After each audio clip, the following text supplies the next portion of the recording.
Mən Türkiyə Respublikasında bir neçə qızı cinsi istismara məruz qoymuşam və Azərbaycan ərazisində bir çox qadını fahişəliyə cəlb eləmişəm.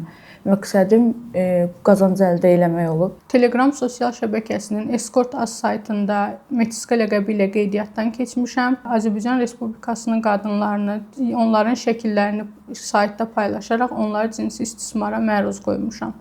Onlar kanaldan ayrılmaq istədikləri zaman onları yarıçılpaq şəkilləri və şəxsiyyət vəsiqələri ilə təhdid etmişik.